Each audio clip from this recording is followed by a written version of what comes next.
ამ საქართველოს აყვავების შეთანხმებას და ხელშეკრულებას საიდუმლოების გრიფი ადევს. ეგეც ცოტა ძალიან საეჭოა, თუ ყველაფერი კარგათაა, გასაჯაროვე კაცო, მე რაში მჭირდება შენი რაღაცა ახსნა, ასე არის ის ჯერთი, საერთოდ არ მჯერა შენი, აგერ მარტივი მაგალითია, რამდენად შეგიძლია ტყუილის რაღაცა მტკნარი ტყუილის გაჟღერება თუნდაც აი ამ სიუჟეტებთან დაკავშირებით, რაც ჩვენთან მიმართებაში გააკეთეთ. ანუ რატომ უწევს ხელისუფლებას ამხელა ძალისხმევა კარგი რაღაცის დასამტკიცებლად? აი რატომ? ხალხი დავიჯერო ისეთი სულელია, ქართველი ხალხი ისეთი გულუბრყვილოა, რომ ჩვენ კონსერვატორები ერთი პატარა ოთახის მეშვეობით, სოციალური ქსელებით, ეხლა ტვინს ურევთ მთელ საქართველოს, მთელი საქართველო უსაფუძვლოდ გადმოდის ამ აზრზე და ქართული ოცნება მთავრობა თავისი მილიარდებით, თავისი იმედებით, რუსთავიორებით, საზოგადოებრივი მაუწყებლებით, თავისი არაბული ინვესტიციებით, არაბების იმებით, შესაძლებლობებით, თავისი 50 ლარიანი ბოტებით და 500 ლარიანი სპიკერებით მაგათ ჩვენ ვუგებთ იმაში, თან ტყუილს ვავრცელებთ და ეგრე ვუგებთ.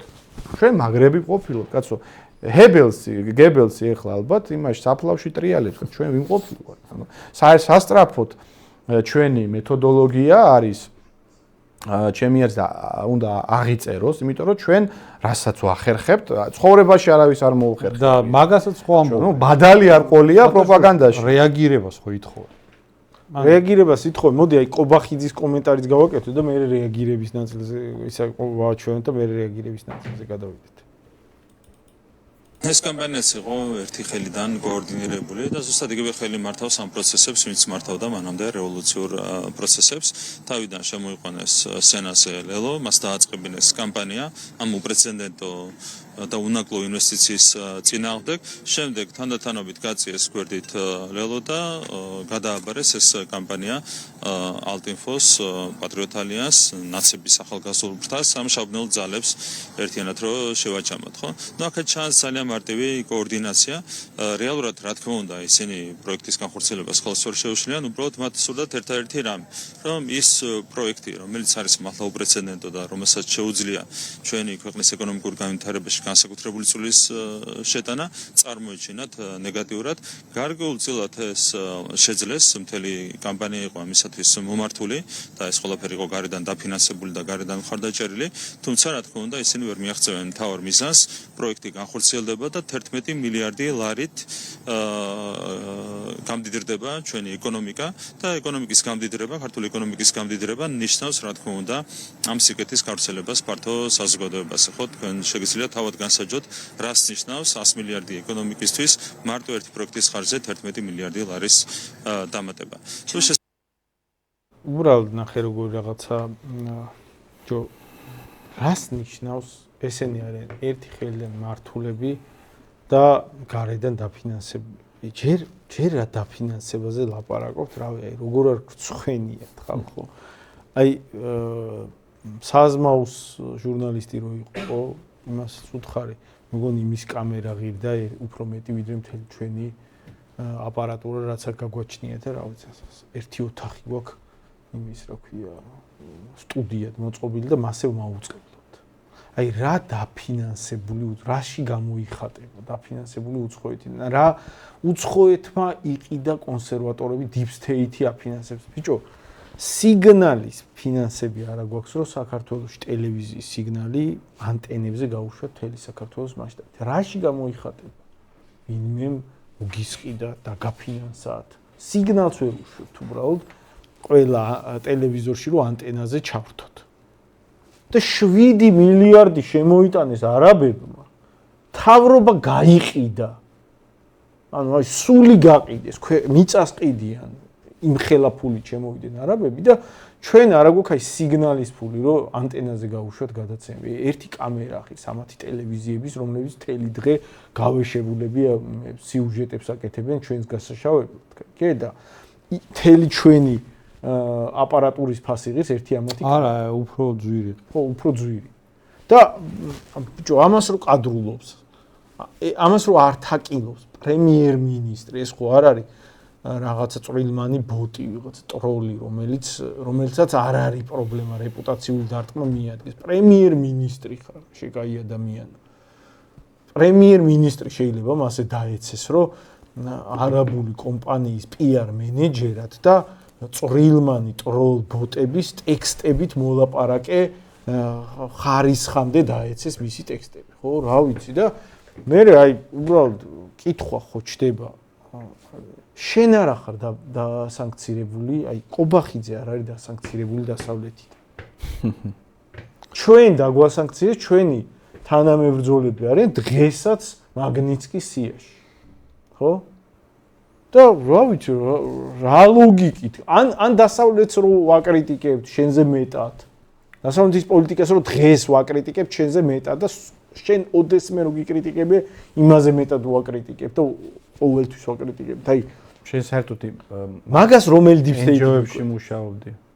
ხო, შენ როგორც NGO-შნიკს, იქიდან მოყოლებული დღემდე რაც დასავლეთი გიკრიტიკებია, არც შეედრება იმ კრიტიკის მასშტაბს, რომელსაც ჩვენ და ხარისხს. რა ვიცი, შენ ხარ ადამიანი, რომელსაც ხმა გაქვს მიცემული პრემიერად დანიშნაზე იმ კაცის, რომელზეც იძახი რომ ვიცოდი რომ Deep State-ის აგენტი იყო და Deep State-ის აგენტი დანიშნული ყავს პირველ კაცად ქვეყანაში. და ამაზე მე ენა რო გიბრუნდება და სხვაზე იძახი ამათ ახლა რა თქმა უნდა მაქსიდებილის სისულელის სამარცხვინო ტყუილს არავის არ ჯერა. მაგრამ აი კითხვა არ ჩდება მართლა აი ყობახიძე რო იძახის რომ ლელო გაიწია ამ კამპანიიდან. ლელო რატო გაიწია მართლა? ლელოს ხალხო ბოლოს როდის გახსენდებათ ამ თემაზე განცხადება ლელოსგან გაკეთებული, აი ბოლო კვირები რატო ჩუმად. გაიწია. გაიწია და რატო გაიწია? ანუ გაწიეს რას ნიშნავს? ვინ შეიძლება გაწიოს ვიღაცა კამპანიიდან, თუ არა იმან, ვისაც მაგალითად, არ ვიცი, კამპანია პრობლემად მიაჩნია, ხო? შენთან ხო არ არის გარიგებაში შემთხვევით ლელო, რომლის ლიდერებიც გამოუშვი დროზე ადრე არჩევნების წინ. იმიტომ რომ შენთვის მნიშვნელოვანი იყო არჩევნების ლეგიტიმაცია და მის პარტიას მიიღო არჩევნებში მონაწილეობა. შენთან ხო არ არის კავშირში შემთხვევით. თავიდან რომ შემოვიდნენ ერთი კვირა რომ რაღაცები ილაპარაკეს. იმისთვის ხო არ გაკეთდა იქ ყველაფერი, რომ აი მე თქმულიყო, რომ აი ნაცები ლელო და ალტინფო ერთაზე არის. და შენთან ერთაზე როა ბოკერია, ჩერგოლეიშვილი, ზურა ჯაფარიძე, გვარამიას პარტია. ეგ განუცნაურია. ეგ როგორ არის? მაგას რატო არ ვიხსენებ? ეგ მაინტერესებს. Deep State-ი რას აკეთებს ამ შემთხვევაში? როდესაც აი პირდაპირ Deep State-ზე მომუშავე ფიგურები არავინ რო არ უარყოფს თან. არც ეგრეთ წოდებული Deep State-ი, რასაც ვეძახი ჩვენ. არც ინდივიდუალურად ის პერსონაჟები რო არ უარყოფენ ერთმანეთთან თანამშრომლობას. ეგეთი კატეგორია რატომ იცავს ამ ეგრეთ წოდებულ არაბულ ინვესტიციას? ბოკერია, ჩერგოლეიშვილი, საერთოდ მათი თვითონ რა ვიცი, Deep State-ის განსახიერება არიან საქართველოში. ერთ-ერთი ცნობილი ვიდეო მახსენდება, ეს რო ლაპარაკობს ეს ჩერგოლეიშვილი, მე მაფინანსებს სოროსის ფონდი, მე მაფინანსებს, მე მაფინანსებს ეს, მე მაფინანსებს ის, კაი მემი გაკეთდებოდა ეგეთ ისე მაგაზე. აი, ცოტა უწმაწური ამოვა. არ ვიტყვი ბოლომდე. ხო და ანუ ვინმე თუ აფინანსებდა Deep State-ი ვინმე თუ მუშაობდა Deep State-ზე, ეს სოლქმარია, ხო? ვინმეს თუ აფინანსებს Deep State-ი და აფინანსებდა მაგალითად ეს ეხლა რო გამოუშვეს ზურაბ ჯაფარიძე, ხო მასეა. კიდევ ვინ თქვი შენ? კიდევ ბევრი ელისო კილაძეები და ეს ელისო კილაძე ხაც იმის კერენსკის დროინდელი ბალამუჩიკი ხალია ეგ ყველაზე მუშაობს ეგ მე მგონი მთავრობაზე მუშაობს ეგ ხალი და რა ნუ მე ამ ხალხში სხვათა შორის არავის არა ვარ დარწმუნებული რომელი იქ ორმაგი აგენტი რომელი არა, რომელი არა, იმიტომ რომ გვარამიას პარტიაზე აქტიურად ლაპარაკობდნენ, რომ წინა საარჩევნო ოცნება აფინანსებდა. ჩერგოლეიშვილზე აქტიურად მიდის ლაპარაკი, რომ ის რაღაცა ყველა მხარეს სადღაც ჩანს გასამრჯელოზე რომ ეს ხალხი რაღაც უცნაურად იქცევა ხელისუფლების სასარგებლოდ. მაგრამ ფაქტი ერთია, რომ აი მოდი ასე ვთქვათ, აი რომ ვერავინ ვერ უარყოფს, კაცო, მე ისეთ ფაქტს ვამბობ. რომ ეგრეთ წოდებულ deep state-თან ვინმე თუ კავშირში არის, ეს ჩამოთვლილი ხალხი არის პირდაპირ კავშირში, კაცო. შენახვედრიც პირდაპირ დაფინანსებული, გრანტაღებული და ასე შემდეგ. არავინ არ უარყოფს მაგას და ეგ ხალხი რატომ ემხრობა ამ არაბული ქალაქების აშენებას და მთავრობის პოზიციაზე რატო? ანუ deep state-ი რას აკეთებს ამ შემთხვევაში? ანუ იმათ წირავს ამ დრომოჭმულ იმის წინამორბედ პოლიტიკოსებს წირავს იმისთვის რომ ჩვენ უფრო უსაფრთხოთ და უფრო ნაკლებად ჩვენზე გაკეთდეს აქცენტი, ანუ რა სტრატეგიას მე საერთოდ რა მაინტერესებს. ეს ოცნების ბინძური წარსულის მქონე პოლიტიკოსები, ხო? უკადრებელი რაც მათ იკადრეს თავისი მოღვაწეობის მანძილზე. აი რა თავხედობით, რა იმითი ყოფნით მათ აი ესეთი სინაგლე, რომ აი რაღაცა სხვისკენ იშვერენ თიც. აი ეგ არ მესმის, საერთოდ არ მაინტერესებს, კაცო, თქვენ არც თქვენი აზრი მაინტერესებს, თქვენთან რა თავი უნდა ვიმართლოთ, კაცო. ბინძური წარსულის მქონე ადამიანები ხართ, თქვენ ხართ საერთოდ ამ ქვეყანას რაც თქვენ უქენით. თქვენ რამდენადაც ხელები გასვრილი გაქვთ. თქვენ ჩვენთან საერთოდ რაზე გაქვთ, კაცო, სათქმელი, საერთოდ პირი არა, სახმა არა გაქვთ ამოსაღები, მაგრამ თქვენ ვის რას აბრალებთ საერთოდ. ეკონომიკური ეგ ხო ეხლა ელემენტარულია, მოდი თქვენ ურავის უნდა დააბრალეთ, თქვენ რომ გასვრილები ხართ. ეს სასარგებლო. ეხლა გამოხედით და თითქოს თქვენი ისა გამოვლილი ცხოვრება არის გაკრიალებული, ხო, ეგრე რომ მოგაქვთ თავი, ხო ყველამ ვიცით რა თქვენი წარსული, კაცო. ხო და მაგ ჭრილში, აი თემაზე ვლაპარაკობთ, კონკრეტულ თემაზე. არაბული ქალაქები შენდება. ქუჩაში რო გადის ადამიანი, ქუჩაში ხედავს სურათი იცვლება ეთნიკური. ხო?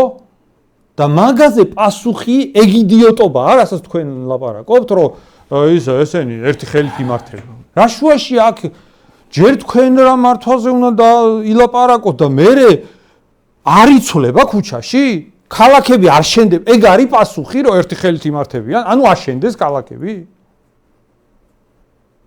ეგ რა პასუხია ეს საერთოდ? აი ესეთ დონეზე უნდა ვიყოთ რამდენი ხანი? ანუ 30 წელი რო გავა და კიდე უფრო რო გაივსება აქ ხალხი, კიდე ეგრე ვილაპარაკ. ესენი კიდე ასე ილაპარაკებენ, რომ ერთი ხელით იმართება ეს ყველა. ვინც ამათ აკრიტიკებს? აი მე ერთი ხელით იმართ, ხო და ცოტა პირი გამოირეცხეთ, კაცო, თქვენ რო ვიღაცას რაღაცას აბრალებთ, კაცო. თქვენ ფულს რო ხელს აი ფული რო დადეს, დაგიდეს წინ და ხელის პასტა რო ვერ გაგაგდებინეს, ყველაფერს რო ხელი მოაწერეთ. თქვენ ვის რა დაფინანსებაზე ელაპარაკებით, კაცო? რა თქვენ ფულზე საერთოდ ვის ელაპარაკებით, ღმერთო ჩემო? ხო არსებობს რაღაცა სინაგლის ზღვარია რა. 6 მილიარდს აპირებთ, რომ ეხა თქვენ აიღოთ, კაცო. 6 მილიარდ ნახევარი დაგიდეს წინ. რა დაფინანსებაზე ელაპარაკებით? მართლა. ეგ არის, რა არის, იცით ხალხო? აი, ხო აი რაღაცა პოლიტიკური გამოწვევა, სადაც გამოწვევა დგასას ერთის მხრივ არიან მართლა მეორე მხარეს არიან ხალხი, რომლებიც მთავრობაში არიან, გადაიხიეს ეს ქვეყნის ბიუჯეტი თავზე. ერთმანეთს ფულს ვერ იყოფენ, იქ სასამართლოს იყენებენ შიდა გარჩევებში და ერთმანეთის კორუფციების იმას ვერ აუდიან უკვე თლას. ხო და ეს ხალხი რომ მოგიტრიალდება მართლა და აქეთ რო დაგაბრალებს, ესენი გარედან ფინანსები შემაიმუნო მართლა, არ ვიცი ეგ რა, ეგ ეხლა ესე უნდა ვანტკიცოთ ეხლა ჩვენ ეს კაცო? ცოტა გამოიხედოს ყველამ, ცოტა ტვინი გაანძრიოს, კაცო, რაზე ეხლა ყველაფერი ხო არ უნდა ხსნათ, კაცო, ცოტა მოიხედე რაზეა ლაპარაკი და ასეთ რაღაცაზე ლაპარაკი საერთოდ არ არის საჭირო რა. ეს ხალხი, ეს ოცნების ხალხი კონკრეტულ თემაზე კონცენტრირდეთ, თან გამოსავალსაც გთავა. რაღაცა იმას კი არ ვიძახით, კაცო. რაღაცა უბრალოდ კი არ ვაპროტესტებთ რაღაც. გამოსავალს გეუბნებით, გამკაცრეთ საემიგრაციო პოლიტიკა, გამკაცრეთ, კაცო. ვინმე ამაში არ გვეთანხმება, ვინმე არ იძახის, რომ ამ ქვეყანაში ეს მიგრაციის პროცესი უნდა ამის პასუხად რომ ვიგებთ, რომ ესენი ერთი ხელით იმართებიან, ესენი გაიყიდენ, ესეთი დონიდან, საერთოდ ესეთი პოლიტიკის დონიდან უნდა გამოვიდეთ. ეს ნაცების მეთოდები მართლა რომ გადაიღეთ თავიდან ბოლომდე. როგორც ისინი ყიდდნენ ქვეყანას, თქვენც რო იგივე ხალხი ჯერ თქვენთან რო გადმობარგდნენ და ყველაფერი რო გადააკოპირეთ, კაცო, ცოტა ხო უნდა წავიდეთ წინ, არა?